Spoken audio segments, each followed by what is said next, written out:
1, 2, 3, 4, 5, 6, 7, 8. Oh, my God. What? Whoa, that was loud. I just have to turn down my thing.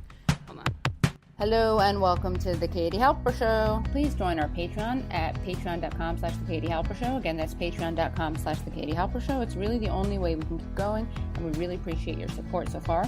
We, of course, provide you with extra bonus content. For this week, we will be providing you with a short discussion I have with Gabe about something that happened on Twitter, a little fight I had with the mainstream liberal feminist mafia, and it's really because I don't want to deal with it again that I'm only releasing it on Patreon. We also will be releasing extra content with Angela Nagle.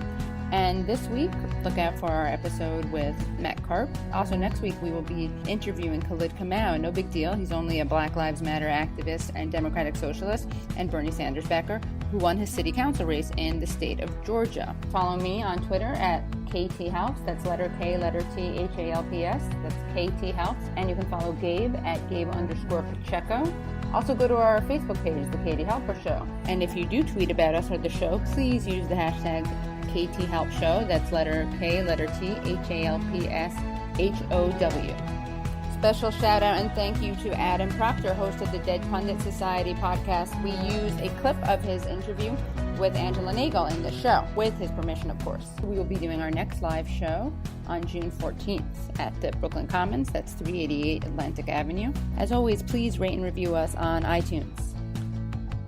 So happy to be here with my main man, Gabe Pacheco. Hey, it's great to be here today, Katie. I got out of bed for this today. I'm so honored. I rose from the like Lazarus. Exactly. Fueled on NyQuil. Fueled on NyQuil. NyQuil being the holy. That's sauce? my sacrament. Your sacrament. That's my sauce. This is how a secular Jew tries to know about Christianity, is I call it a holy sauce. I like that holy sauce. That's right. Speaking of Christianity, I don't know, you went to like camp, right? You went to commie camp as a little kid? Secular Jewish, yeah. I never got to go to camp, but the Legionaries of Christ in middle school, they tried to enroll me in their group, which is a very ultra right-wing Christian youth group. How did they branch meet of you? Catholicism. They came to my middle school and they said, "Hey man, do you want to come to Six Flags?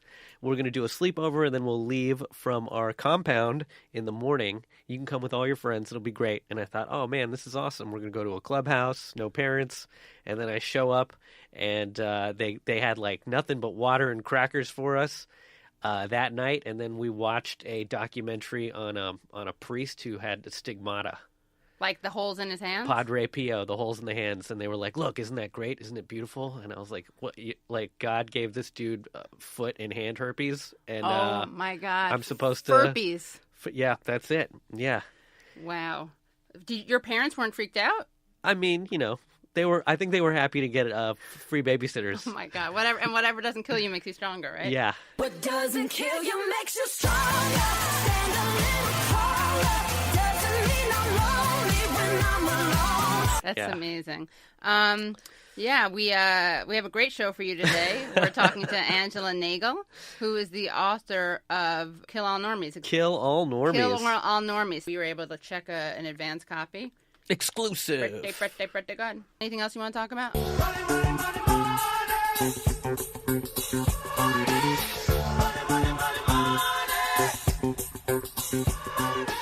I see a lot of people who are outraged that Obama is being attacked for getting the $400,000, and they're like, "Can't a man, you know," I'm paraphrasing, but can't he cook? Why can't he get this money that other presidents have gotten in the past for doing the same thing? And it's like, well, just because a precedent was set for a terrible, corrupt practice doesn't mean that we should keep doing it. And he's already got a $200,000 a year pension plus a $60 million book deal. So taking $400,000 from Wall Street is just, hey man, it's bad optics. Exactly. Also, it's greedy. Unnecessary. It's greedy, yeah. Yeah. Obama did some shady stuff with Wall Street, so it's especially bad optics, like you were saying. Yeah. But, my favorite was, again, I'm going to go back to Twitter, but it's, as I always say, it's a window into where the soul would be of the media, right? And it's like, of course, I'd rather they not take fat paychecks, but I'm tired of people with no money problems judging others. Like, you think that the Obamas are $400,000 away from poverty? Right. They do not have money problems. So people are playing the racist thing, right? Yes. And they're saying it's racist.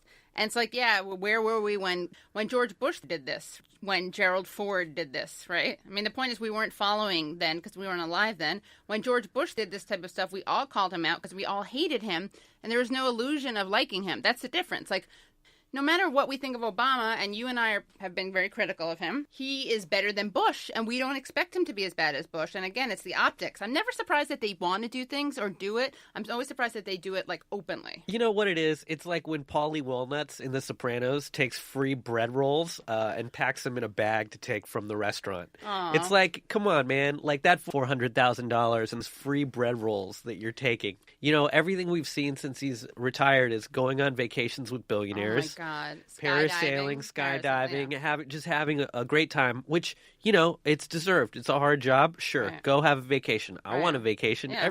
Hey, that's the other thing. We all just want it. That's why you care. You're just jealous. I mean, you just don't take money from Skeletor. You furry, flea-bitten fool, I'll cover my throne with your hide.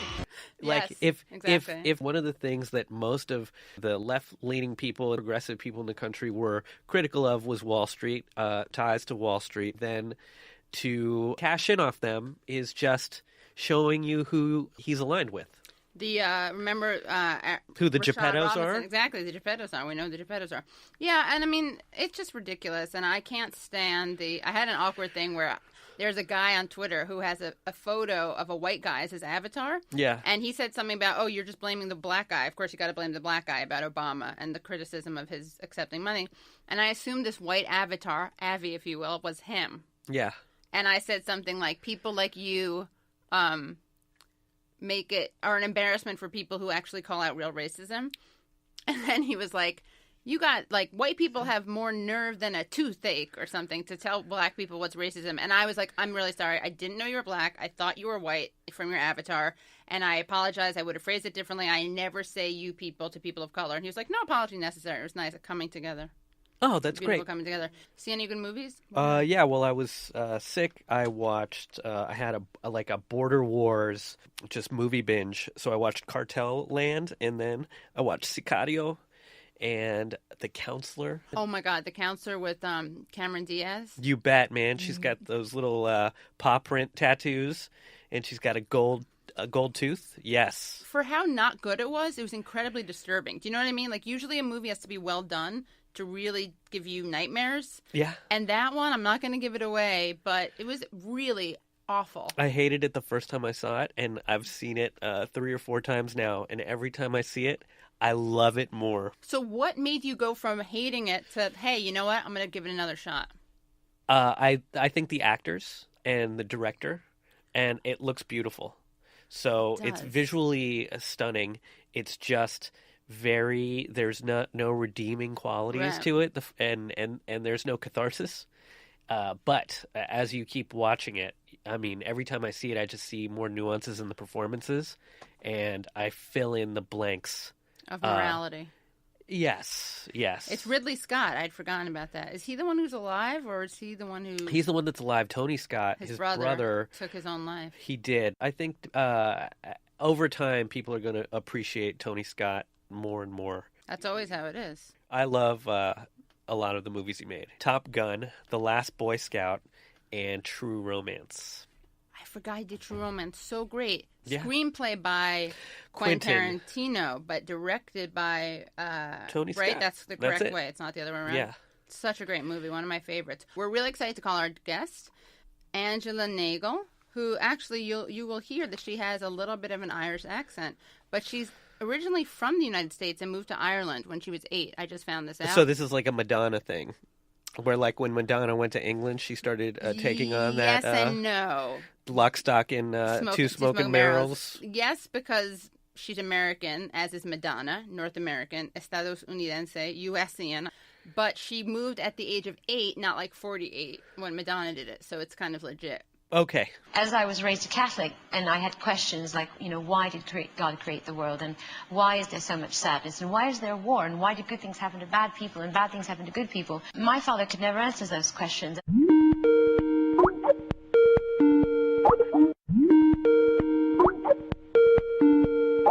Hello? Hello? Hi. Hi, Angela. Hi, how are you? Good, you? Thanks so much for joining us. Angela Nagle is the author of Kill All Normies, a book exploring the online culture wars, and also writes for The Baffler, Current Affairs, and Jacobin magazine.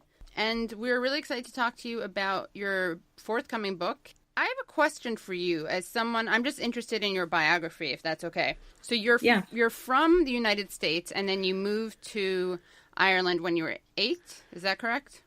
Yeah, I was born in Houston, Texas, and then my parents are Irish, and they moved over there in the 70s.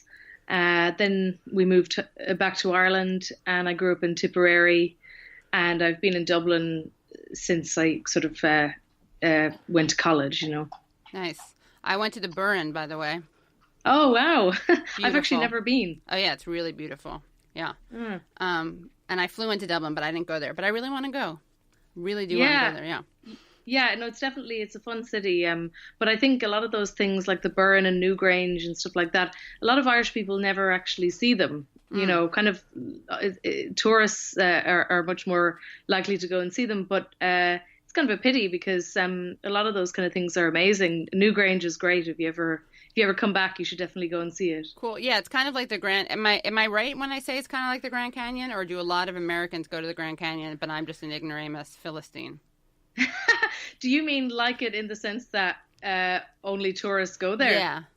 Yeah. Gabe, definitely. have you been there to the GC, Grand Canyon? No, but my father just retired, and he went with my aunt to the Grand Canyon. They did extensive training, like a lot of squats, Stairmasters. Really? And then they did like a for a month ahead of time, and then did a week-long hike down and back. That's crazy. That's so great. yeah, old retirees go to the Grand You Canyon. were about to say old.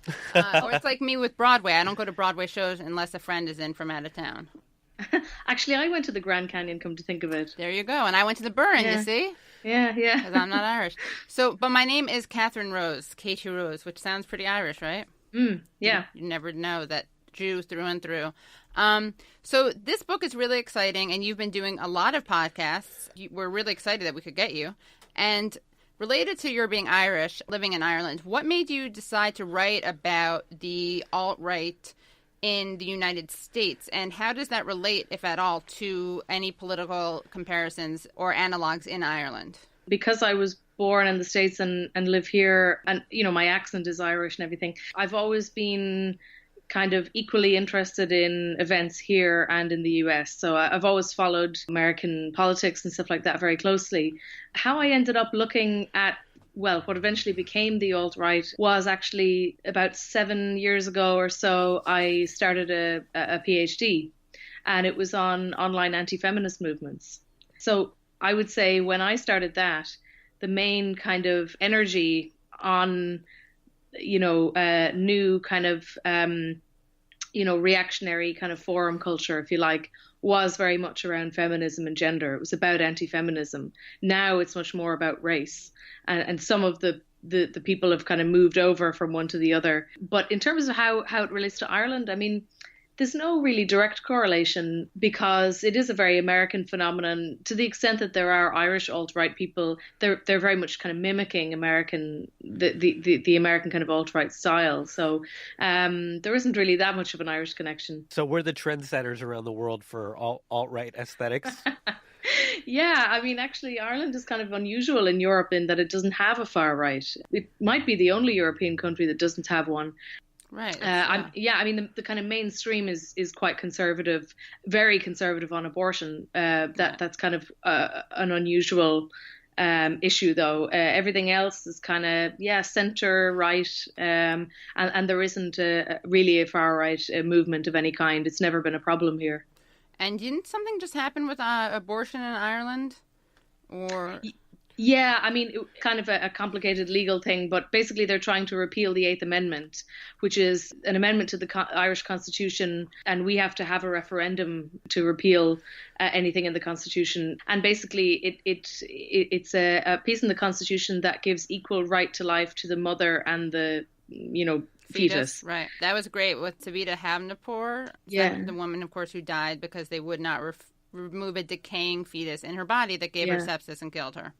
Yeah.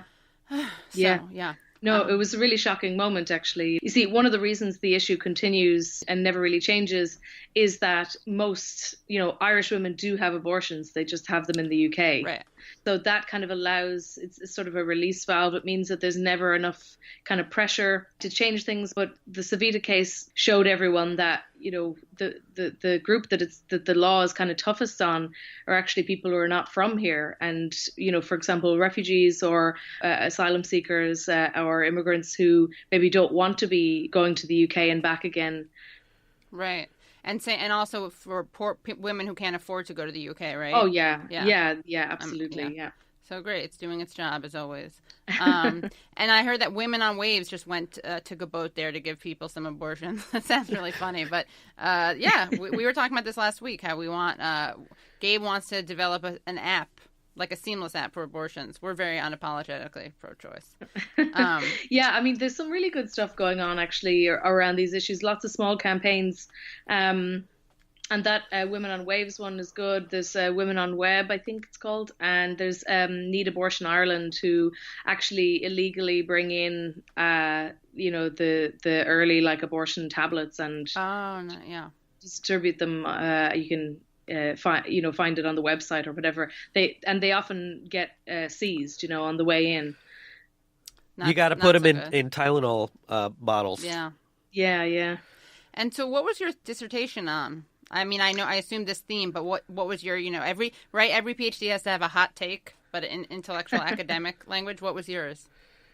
So I was looking at online anti-feminist movements, and I mean, this is so kind of obvious to say now, but at the time it seemed kind of interesting that basically just that the kind of stuff I was looking at looked so unlike traditional anti-feminist movements. So I was looking at 4chan and like the red pill and stuff like that, but I was particularly interested in what was happening on 4chan because it seemed really interesting to me that they were expressing anti-feminist politics entirely through the kind of styles and language of stuff that I kind of recognize from the left, like countercultural kind of transgression for its own sake and a sort of kind of punk aesthetic or whatever. You know, in other words, it wasn't like your standard Christian conservative style of anti-feminism. Right. So initially it could look kind of cool or catch your eyes, and then it maybe had American Psycho or Fight Club. Right. Fight Club remained like one of the most, probably the most common film reference in that whole world for a long time. And it, you know, it is exactly that kind of marriage of counterculture and anti-feminist politics that I found really interesting. And now that has kind of morphed over time into counterculture and racist politics, which is not totally unique. Obviously, there are some kind of historical parallels, but it's interesting that it's become the dominant style of kind of reactionary politics. You know, hot take wise, the main thing that I spent all that time kind of thinking through was basically if politics like this fits so easily into countercultural styles and so on, or you know, the two can go together so easily, then what does that tell us about those things, you know? So I started reading and thinking a lot about kind of the limits really of counterculture, of kind of avant-garde aesthetic ideals, of all that stuff, and just how kind of empty it is and how conducive it is to total nihilism. One of the interesting things in your book is you discuss the influence of Marquis de Sade, and then also the Parisian avant-garde, the surrealist, the rebel rejection of feminized conformity of post-war America, and then to what film critics called 1990s male rampage films like American Psycho and Fight Club. What about the futurists? I mean, when I was reading your book, that was one of the groups that popped into my head. I mean, honestly, the list could have gone on for a very long time, and the futurists definitely probably deserved more of a mention, particularly because of the fact that they tried to use kind of avant-garde style to, you know, aestheticize fascism. But I guess because the reason I kind of focused on the others is because I was more interested in specifically the transgressive stuff, the kind of carnivalesque, and the idea that to transgress is a kind of an aesthetic ideal in and of itself. So, for example, you constantly, if you look at like all the different alt-right people talking on Twitter or something like that, and you'll see they're really obsessed with being edgy, you know, right? And this is their kind of measure of value, you know, and that kind of really made me think, you know, this is really a very stupid way to decide whether, you know, a movement has value or whatever. You know, it actually fits perfectly with a nihilistic view of the world. Well, one of the most disturbing things for me to read was that I didn't know this, that Joy Division, whose singer Ian Curtis was on the political right, named themselves after the FwdRad.io. I don't know how to say it, but the German camp brothels in World War II. Yeah. What?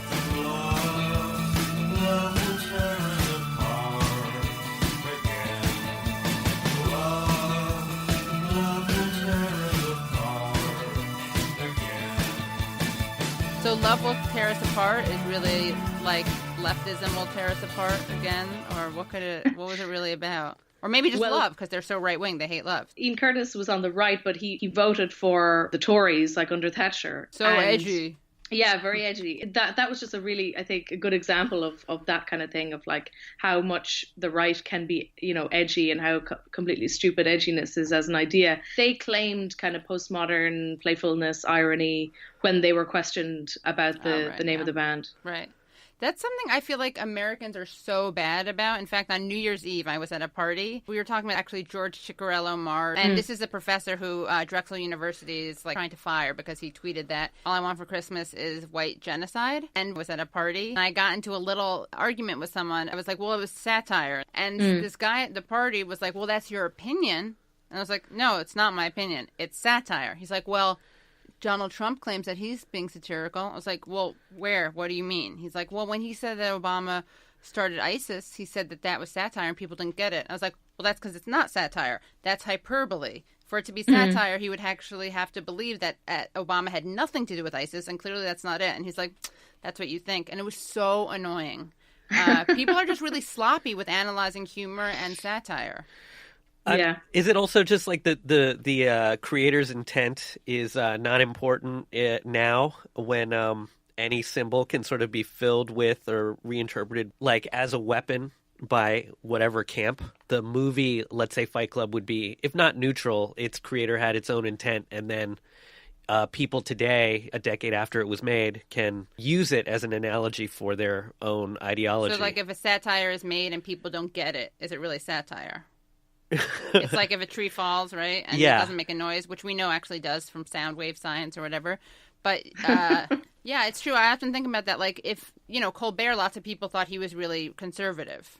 But I do think there's a difference. We can isolate the intent from the effect, which is somewhat valuable. But like Showgirls, I don't know if I've said this before. I had a really brilliant film professor at Wesleyan who insisted that Showgirls was feminist. At first I was like, this guy's a perv and he just wants us all to watch Showgirls. Turned out he was gay, and there was no ulterior motive there. And he totally broke it down visually, and I was like totally sold on it. But of course, not a single person who sees Showgirls, who's not a film PhD, is going to walk away from that thinking it's feminist. But I feel like the Europeans, especially the Brits and the Irish, are better at satire than Americans. Yeah, I don't know. I mean, I suppose at this point it's so ubiquitous that it's kind of ruined in some way, Jonathan Swift was Irish, and that, you can say like he was a great satirist, but I mean now everyone is speaking in some kind of a tone most of the time. Right. So it's much harder to distinguish, and the arguments that go on afterwards. I mean, I agree that you have to actually be able to say, no, this is satire and this is why, but they're kind of futile arguments, aren't they? I mean, you're kind of just in a kind of at that point, one person's word against the other situation. Right. Although one person is right and the other isn't. Yeah. Correct, yeah. I think you can break it down, right? Kind of like a logic thing. Same thing with a joke being offensive. Like so often people don't look at who is the punchline of the joke, right? If you're the classic case of the rape joke, right? If you're making fun of a rape victim, that's one thing, and if you're making fun of the rapist, that's a totally other thing. But some questions for you. You write that. You kind of look at the overlap, the similarities between the alt-right and the alt-left, and kind of the edginess, right, and the transgressive nature of it, and the rejection of a kind of mainstream, conventional, liberal aesthetic or politics. So where does that overlap work, and where does it not work? Like, what are the limitations of these comparisons? Because I feel like people love doing that horseshoe analogy. Like at the end of the day, what's the... If you go too far to the left, yeah. you end up walking in a circle and end up on the right. Yeah, and that can be really annoying, especially when people saying it think they're brilliant. And you're like, no, we got that when we were in 8th grade. Like, anyway, your thing is obviously nuanced and complex, but do you have kind of a guide on where the similarities end? Yeah, I mean, as I understand it, like at the moment, there is this question of who gets to decide what the term alt-right means, who it describes and so on, so that every time anything's written about the alt-right, there's going to be an army of pedants online saying, no, your definition is wrong. And similarly, this alt-left thing, I mean, it's a kind of a stupid term, but as I understand it, based on who it has typically been describing, it kind of means people like Chapo and kind of Jacobin and places you write and podcasts you appear on. Yeah. I mean, I certainly wouldn't compare those two at all. I mean, I think in many ways that version of the left is very much the answer to, the alt-right, because I think that the kind of liberals in between are really not getting the fact that so much of what they have done wrong has helped to maybe not form, but certainly lend a lot of numbers to the alt-right. I mean, the alt-right without all the various groups that ended up kind of joining it or being in its broad milieu would be just a pretty standard far right. There's nothing that unique about it. The reason it got all this kind of cultural influence and all the numbers was really because so many people hated the kind of culture, I guess the kind of Tumblrized younger forms of liberalism, that emerged over the last maybe 5 years or so. Yeah, that was something I found interesting reading Kill All Normies, was the vacuum that was left in liberalism around how we're discussing, issues. And so they're in that vacuum, that's where these alt-right guys, found like chinks in the armor. And were able to sort of cleave their own space where the ideology of liberalism wasn't satisfying people. Right, or it was revolting people. Let's be real. Yeah, but I was just wondering if you could speak a little bit about some examples from your book where that was the case. Where people were so repulsed by liberalism that they sort of went right wing. Yeah, or what you, I mean, speaking to what you just said about the lack of language or lack of imagination in the liberal discourse. You were just saying the ways in which you said it didn't form it, and you didn't use the word emboldened, but that's what I think, like how this contributed to the flourishing of the alt-right.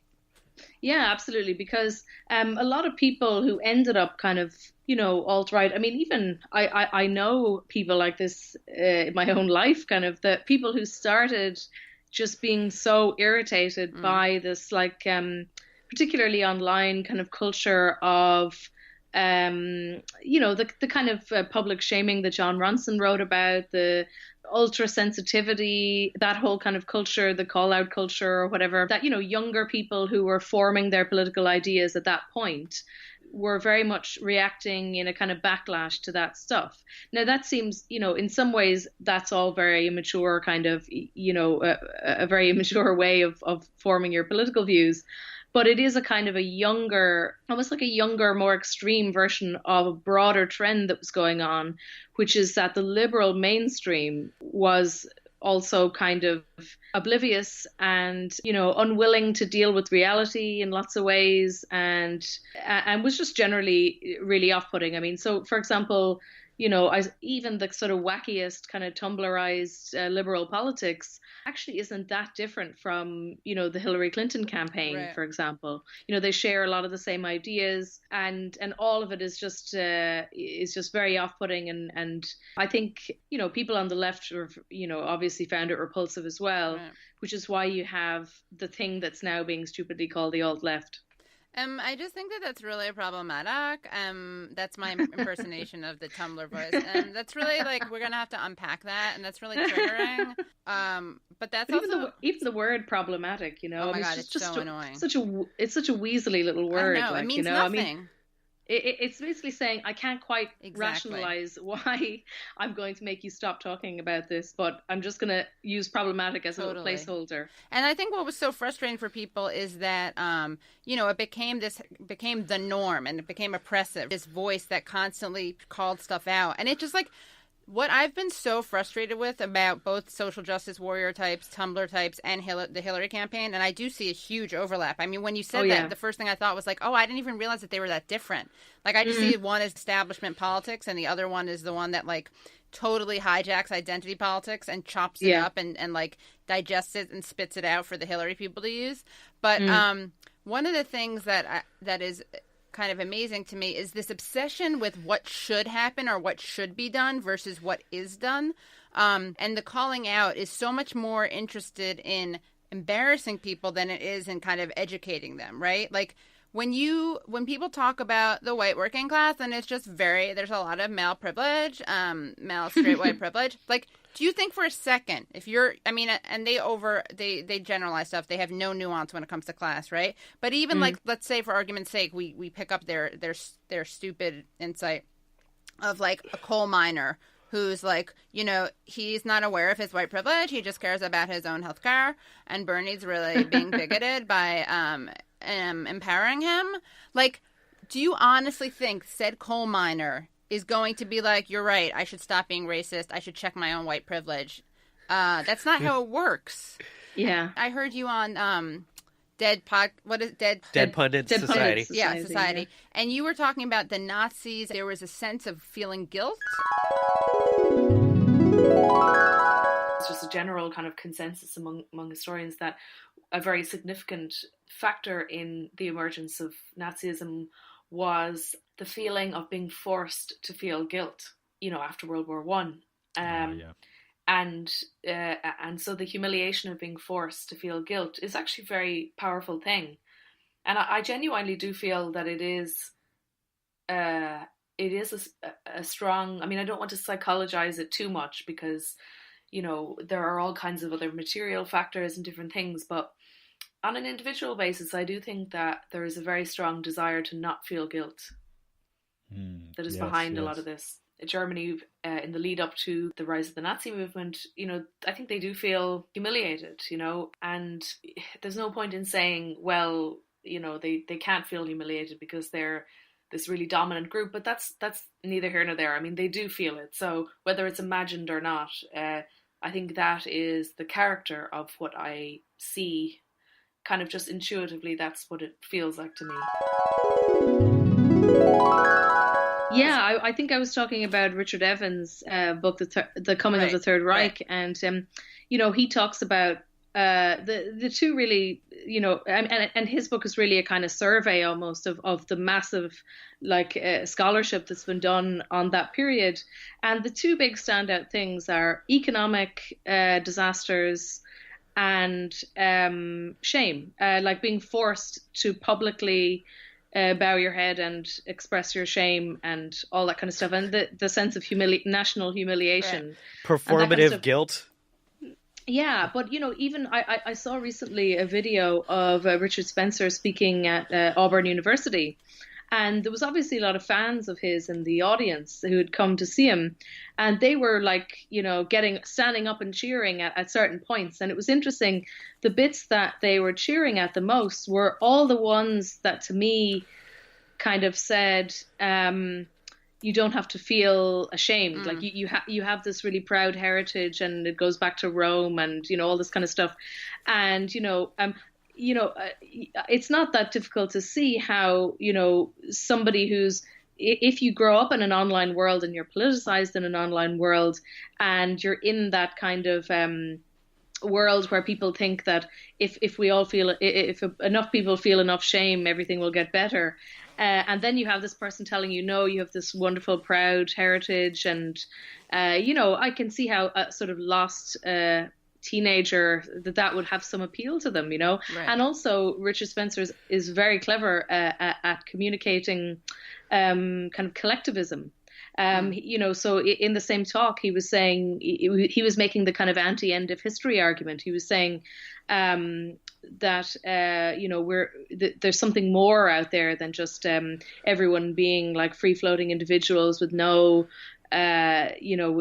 with just their individual identity and so on, and that we have some kind of collective identity. And that obviously had huge appeal. I mean, you could kind of feel it in the room, Mm-hmm.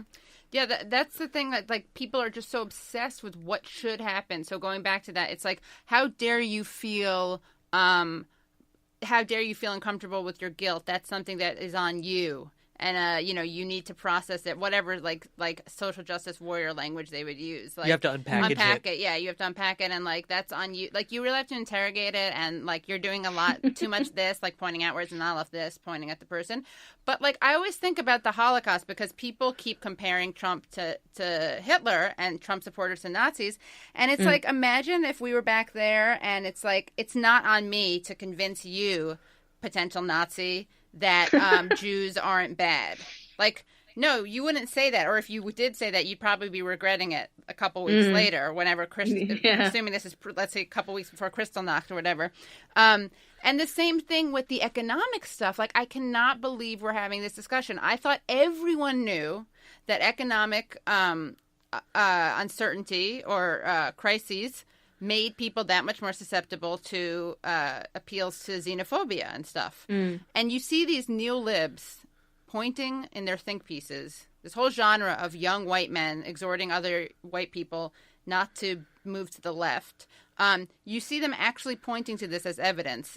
And they're like, well, we know it's not economic anxiety. It's just good old-fashioned racism and xenophobia. And we know that because we do polling and surveys after Brexit or after people vote for Trump. And when they fill out what they're most upset about, they say immigration and foreigners. They don't say neoliberal reform or trade. And it's like, that's how it works. Do you think like the Nazis were like, if they had been polled, or the Nazi sympathizers, they wouldn't have been like, well, it's really because we're humiliated, but we're going to be, we're being manipulated into blaming the Jews. And isn't that the whole point, that there's a shift?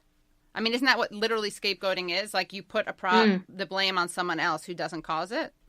Yeah, absolutely. I mean, everyone goes into a state of panic, and then the weak links are the first people who are going to be, you're going to have the finger pointed at them, and actually, I mean, that Richard Evans book is kind of amazing to read. I'd really recommend anyone to read it, or even if you have read it, go back and read it again, because, even though the people talking about, people saying Trump is a Nazi, are being ridiculous, obviously, but it is interesting to see the kind of eerie parallels that are there, that he's describing. And in fact, I remember thinking the Bauhaus kids were sort of like the social justice warriors. He described how like all the locals hated them, and they were kind of given as an example of these kind of weird young people that the reactionaries kind of couldn't get their heads around. No, I think it's used. I mean, I think that sometimes it's absurd, the comparisons. I think that sometimes the comparisons are good, but the point is, like, the people who are so quick to make those comparisons, they never look at where they're like very selective in it, right? So they compare Trump to Hitler, but then they won't compare any of the stuff like Weimar Republic. Let's look at the Weimar Republic and how it compares to now, right? So, like, I don't think most of these people would look at the Holocaust and say it was just inherent anti-Semitism. Nothing about the economic collapse, nothing about the Treaty of Versailles had anything to do with it. Maybe they would, and they're more idiotic than I even think, but... I mean, I suppose the problem is when their reason for saying Trump is Hitler is to say we now don't have to think about anything or concede anything or be self-critical about anything. It's their way of kind of shutting that possibility down. That's like when it's a problem, I think. Right, yeah. Again, so it'd be like, it's not on me to convince the Nazis or whatever. And I always think, like, as a Jew, I'm a Bernie Jew, secular Jew. I used to call myself a Woody Allen Jew, but luckily there's a better option to compare myself to. But I always think, like, I would, and again, I know I'm being presentist and I'm making a sloppy analogy, but I can't ever imagine, like, if I were a Jew, I wouldn't want Aryans or like Germans to tell people on the fence about Nazism, like, check your Aryan privilege. I'd want them to reason with these people. Like, there's such shame and it's such a taboo about trying to convince people. How do people think any of this stuff works? Like, you think that literally, like, turning your back on people and telling them that they need to check their privilege is how you persuade people? Sorry, I know. No, it's so true. I mean, it's been such a disaster, you know. Yeah. I mean, tactically, Exactly. it's been such a disaster. And you know, that mixture of simply the unwillingness to talk about anything difficult and saying, I'm so moral and pure that I'm not going to engage with this in any way. I'm not going to be on a panel with so-and-so or whatever it is. And I just think that's not morally pure. That's actually just total vanity at the expense of everyone else, you know? Yeah, it's selfish and it's a cop-out. What about the whole debate over free speech and violence? Those are two big things that are happening. Do you have any insights? I'm sure you do, into either of those. And I feel like the conversations, as always, free speech is being misinterpreted or misrepresented as the right for anyone to say anything, as opposed to the right to be protected from the government stopping you from saying something. Yeah, it's very, very complicated. Up until pretty recently, I would have just been a total free speech absolutist, really. An and I would edgelord. And I would have dismissed, you know, the thing of just like, so for example, shutting Milo down, saying that Milo's a fascist and trying to get him shut down. But now we have the problem of, like, actually the thing that people exaggerated in saying has now happened, which is that there really are really genuinely far right people, and they are organizing themselves to get into violent confrontations. And this has been the case in Europe for some time, but it's unusual in America. And like, so that's actually happening now. So at that point, you kind of have to change your position because, you know, it's not speech. They're actually getting violent. Now, the problem is they're getting violent. Well, they're seizing an opportunity which they saw in the earlier, you know, for example, the Berkeley riots against Milo or earlier ones. And let's not forget also a couple of years before that, there were, you know, it was like Jermaine Greer and people like that were being sort of hounded out of universities. So all of this has happened. Like, that is the kind of the broad trajectory of it. And because it was so absurd at the beginning, it's actually almost been self-fulfilling. It has actually left an opening there for real fascists to actually get violent, because now they look like, oh, we're defending free speech. Right. And what do you think the role of violence is on the left, and what should be done? It kind of reminds me a little bit of the vanity you were referring to, which is like, I refuse to be on a panel with them. I find some of my lefty cohorts sometimes being like, how dare you judge our violence when there are people on the right being violent, or the police state is violent. I'm like, I know, we all know this. Like, I agree with you. Black Lives Matter is a response to that. You don't have to convince me that the police force kills people who are innocent. But just on a tactical level, what are your thoughts on that? Yeah, tactics-wise, I don't think it's going anywhere good. I mean, I don't see... I mean, what I will say is the tactics thing is very difficult now. Like, if you asked me this a year ago, I would have given you a very simple answer. Now it's complicated by the fact that there really are violent fascists there in among much more moderate kind of maybe just center-right Trump fans or Milo fans or whatever.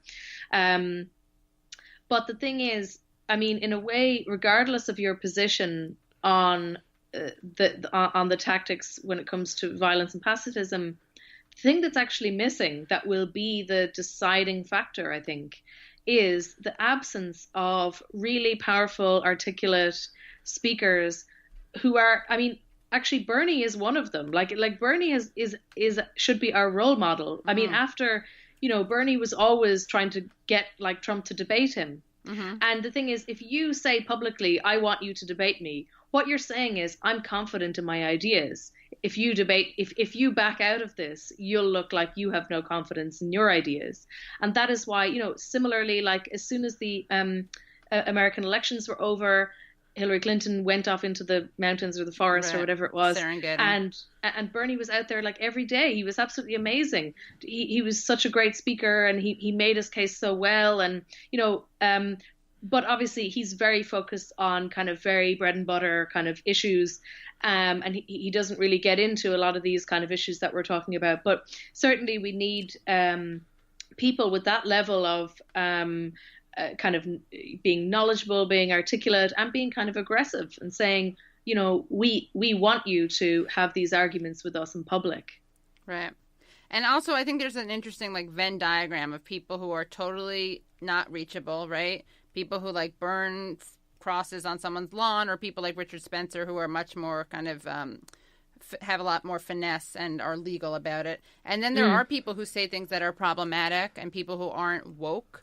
And I don't think we can afford to, morally or tactically, just turn our backs on these people. And I think we see Sanders doing that, and then he gets vilified for even trying to talk to people who we need. We just need them if we want to vote for the non-Trump. Forget the more class-conscious analysis where we actually believe in bringing people in and making them aware of how they're being screwed by, you know, someone like Trump.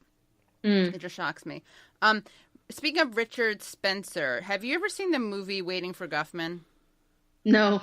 It's a great movie. And or have you seen A Mighty Wind by any chance, or Best in Show? No. Okay. Well, your life is gonna change and whenever you watch these. But RIchard Spencer's voice quality reminds me so much of this actor who's in those movies. I have to look it up. I don't remember his name, but his tone of voice sounds so much like his. Hi, everyone. This is RIchard Spencer, and I'm going to talk about a really terrible thing that just happened today, and that is the assault on me in downtown D.C. There had been abuse in my family, but it was mostly musical in nature. But then what he says, the content, reminds me so much of Corky St and Waiting for Guffman. And Angela, Corky St is a character played by Christopher Guest. You've seen Spinal Tap, maybe? Yeah. Okay. Yeah. So Christopher Guest is the guy who says 11 in Spinal Tap. Yeah. This is a top to what we use on stage, but it's very, very special because the numbers all go to 11. If we need that extra push over the cliff, you know what we do? Put it up to 11. 11, exactly. One louder. Why don't you just make 10 louder and make 10 be the top number and make that a little louder? These go to 11. Yeah. And he plays a community theater, a director who tried to go to Broadway and now accepted a job at the Blaine Community Players. And he talks all about like acting and being on Broadway. And when RIchard Spencer recounted being punched in the face, and he talks about like doing the filming and the cameras following him around, it sounds so much like Christopher Guest in that movie. In fact, I really want to do a mashup of them. Yeah. Yeah, I think that'd be great. You should definitely use it in this. Yeah, right? Oh, good. I have your permission. Yeah. Good. We're in downtown D.C. near a restaurant that I like to go to. I was shopping for my wife, Bonnie. I buy most of her clothes. We're meeting up with some people, and we just happened upon this demonstration. And it just was an accident. Mrs. Pearl was in the same shop. And then someone came out of nowhere and punched me, and he didn't really land one. Not a big deal, but it was pretty remarkable. I mean, a guy came out and punched me. And then basically being slammed down for 10 or so years, off Broadway. After that, I moved over to the side, and a guy came and spat on me. So this was 3 physical assaults. And then enough is enough, okay? I get the joke. Say what you will about challenging someone to a fight over, an ideological issue. In France, when men would slap each other with their gloves. There's at least something manly about it, and there's something civilized about it, in the sense that you go up to his face and say, let's get in a fight. Say, D'Artagnan, how dare you talk to me like that, you? And smack him. Yeah, definitely. Have you noticed this phenomenon that is like alt-woke or woke right, where people like defend Milo as for being a gay immigrant Jewish guy, or some guy on like Equal Pay Day actually said something like, interesting that on Equal Pay Day, the left is suddenly very firm on the gender binary and who exactly is a woman. Like this really weird thing where people on the right use the... Oh, yes. Yeah. It's kind of hilarious. Yeah, and they were also saying like, oh, you should all be in favor of Le Pen now because you're such feminists. Oh my God, right. That is just, right, exactly. right? Because they care and they're such Hillary fans.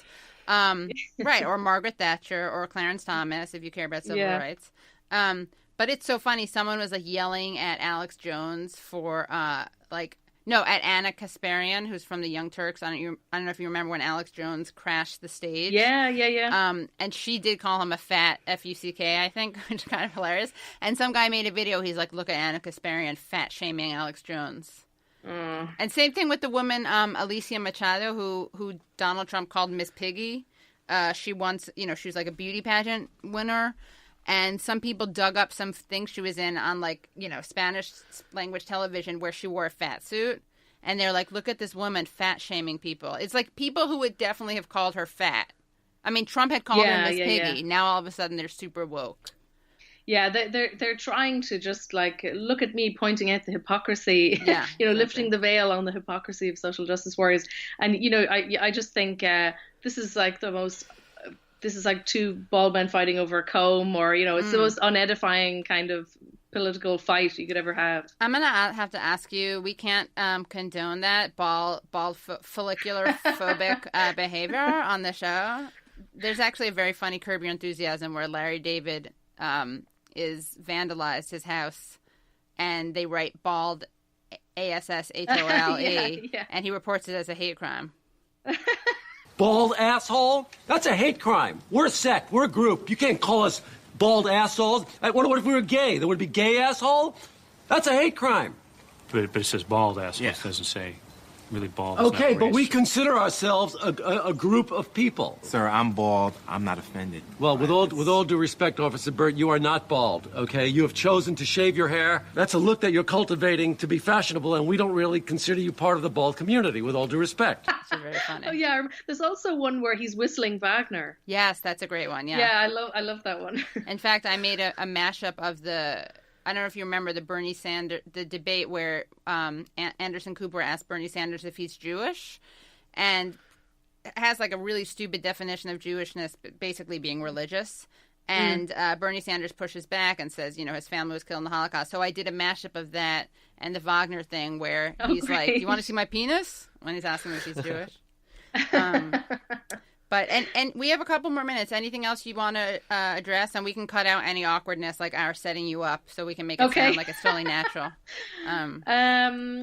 Let me see. Oh, well, there is one thing, just as a general description of the book.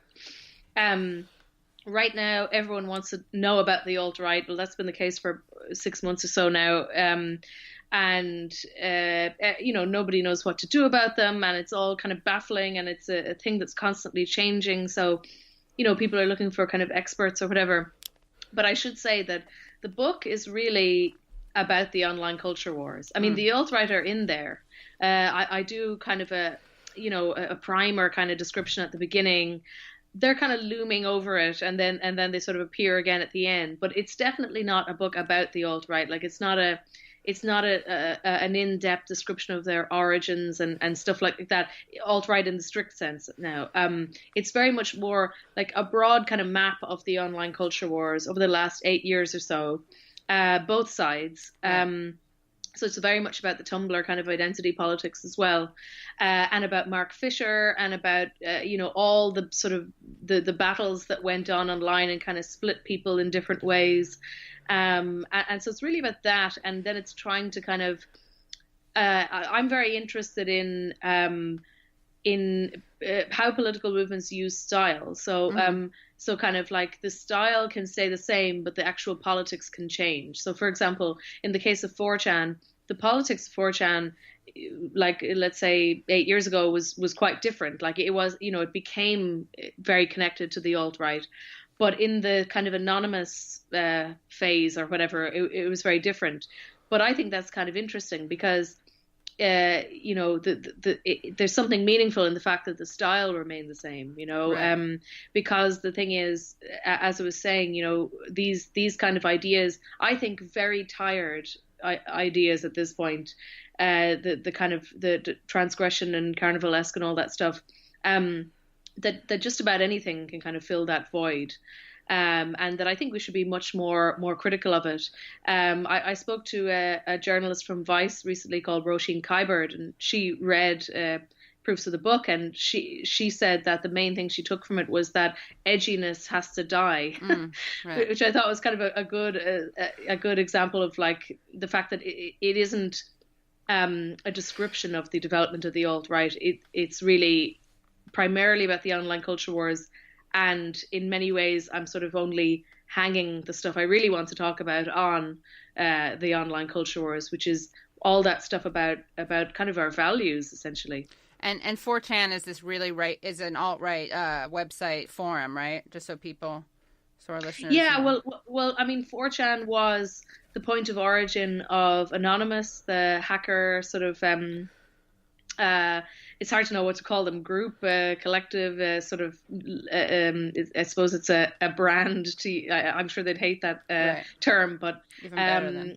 And it was also, it's really the site of origin for like most of contemporary meme culture. I mean, it was like a very creative, very productive kind of forum.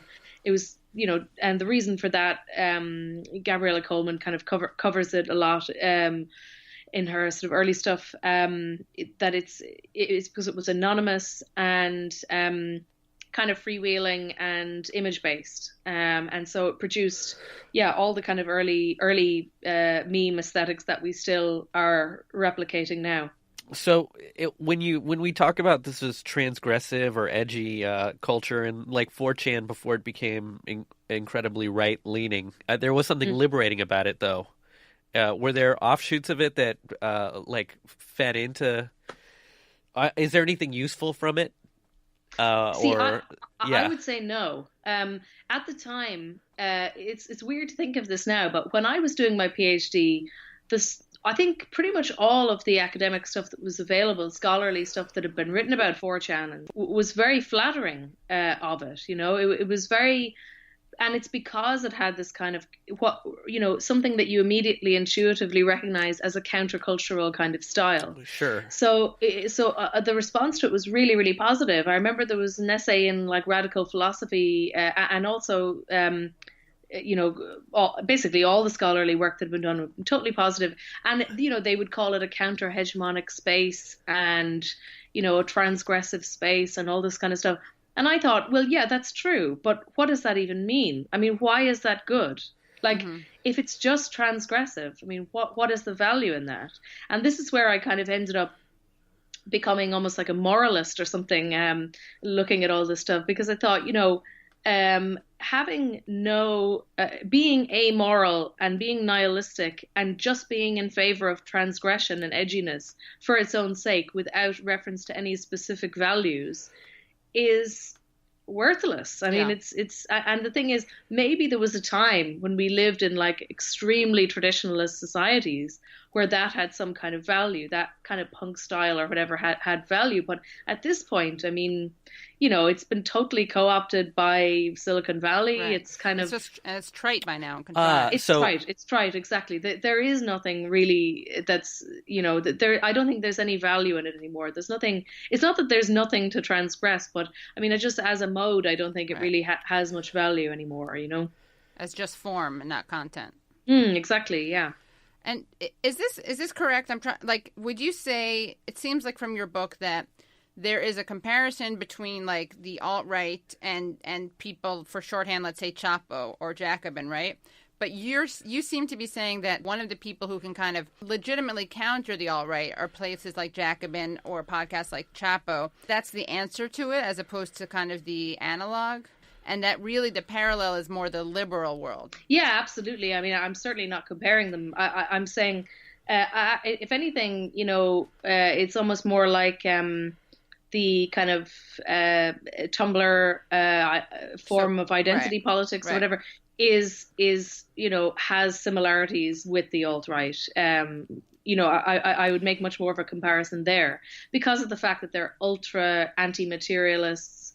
They're totally identitarian, and that, I think that the most interesting thing to come along is a much more materialist kind of just socialist politics, basically, not to come along because, of course, it was always there, but definitely, I suppose that kind of what is being called alt-left. I don't want to kind of help that term into existence, but that is reviving, I guess, a kind of an unapologetic socialism that is not embarrassed about distinguishing itself. So I think that's the most positive outcome of all of this, all of the online culture wars of the last couple of years. Yeah, I totally agree. And I think the comparisons between, like, those are such sloppy comparisons.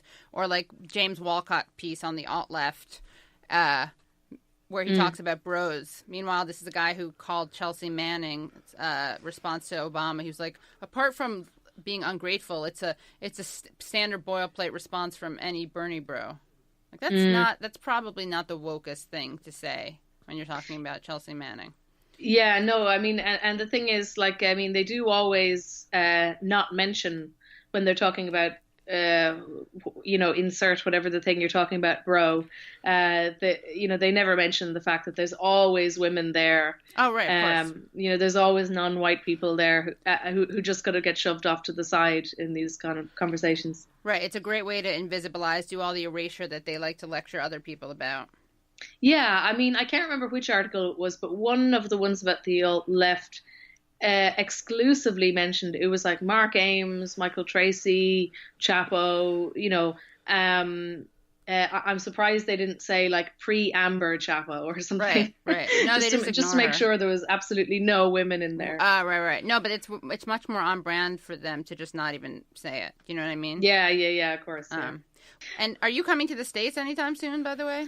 Yeah, I'm going to be in New York in June. I'm going to be speaking at a panel at the Left Forum. Oh, great. Yeah, and then I'm speaking at the Rosa Luxemburg organization there as well. Awesome. Yeah, we should have you at a live show. Oh, yeah. Yeah. Shuja Haider is going to be speaking with me as well on the panel. Oh, great. I know him. In fact, we had a little fight on Twitter with some guy who was saying how, no white people, what was it? Something ridiculous, literally like how you can't we don't have time to look to the past because we need to fight Trump. Like a parody of stupidity. He's like, can we just have some ahistorical struggle right now that's totally reactionary and based on my emotions? And then he did that awful thing where he's like, the only people I hear saying that are people who are like, we need to be nice to white people. And Suja was like, my man, or something. It was very funny because he used my man, which makes me laugh. And he was like, I voted for Sanders and I'm not white or something. And then this guy, instead of apologizing, this is like, if you're going to be social justice warrior-ish and like white guilt invoking, then at least do the work. That's another thing, right, Gabe? Do the work. You have to do the work. You got to do the work, right? So then doing the work means you apologize. You don't push back on someone when they call you out for being racist. He wrote an essay called "Safety Pins and Swastikas," and it was that was great. That's one of my favorite things written about all this. I think we got to have him on. Well, Angela, thank you so much. And people can find you online at Angie Nagle, and you can find her writing at The Baffler and Jacobin. And make sure you look out for her book, Kill All Normies. And yeah, we'd love to have you on again. All right, thanks. Cool. Thanks. Bye. Bye. Great show. Great interview. Love the Irish accent. And besides that, it was a great interview. Thank you so much for listening to The Katie Halper Show. Make sure you join our Patreon at patreon.com/The Katie Halper Show. We'll be playing our extended interview with Angela Nagle, and you'll be able to hear more of her talking in her Irish accent, which I can't do very well. And, of course, tons of bonus, always there. See you guys next week. Bye.